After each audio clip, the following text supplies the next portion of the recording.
Old Man Winter saw a light. So, Luis, tell me something about the making of this album and your intent and some of the ideas that you wanted to get across to people. Well, the making of the album was simply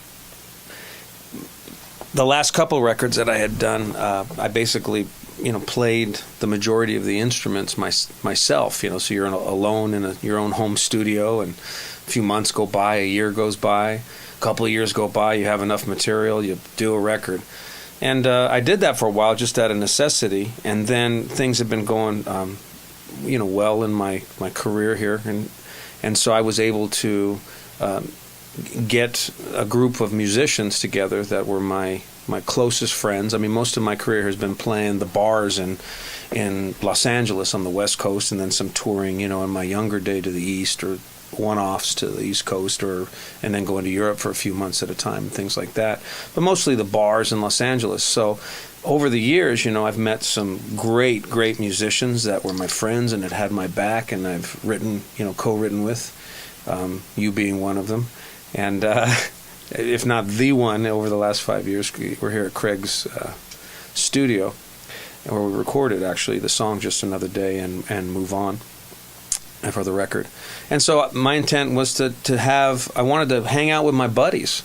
And what better way to do that than to pick, have some new tunes and just have a performance-based record. So the intention at first was just to do a live record.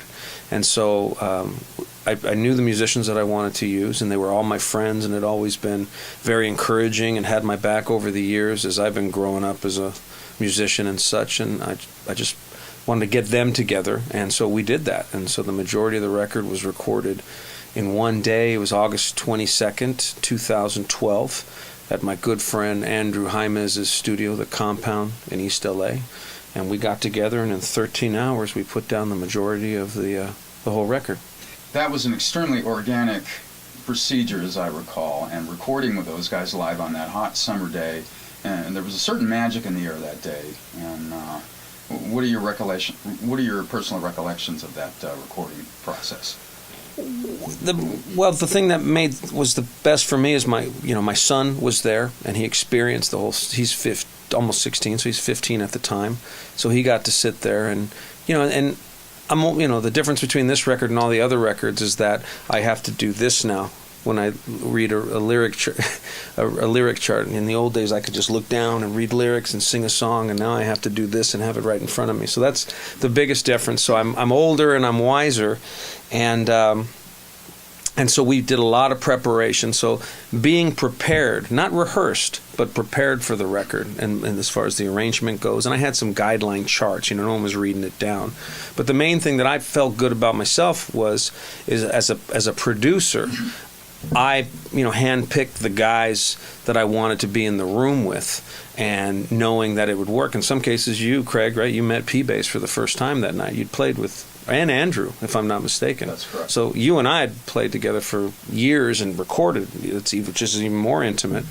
And you just met those two guys at the rhythm section that day, and it all worked. It all fell into place. It was very clear it was happening. So I felt good as a producer that day.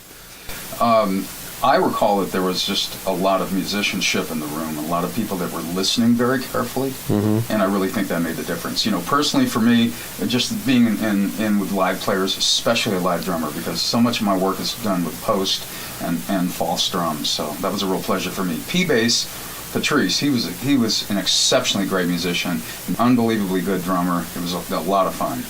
Yeah, Andrew and Bass have been playing together, whether it was with... Bass and I didn't play together that much because we were both bass players, so I had to learn a new instrument and start playing guitar, so I could play with the guy. But Drew and Bass had been playing, again, a lot of bars over the years. And the thing about the bars is, as much as sometimes it can be grueling, 4 hours, 5 hours of sets, you play a lot. You do 4 or 5 one-nighters. You get strong, and so Drew and P-Bass, not only are they really funky and very musical musicians, great musicality, they're powerful musicians, they bring it. Everything will rise, because of the power that they brought, and it worked. Yeah. Wake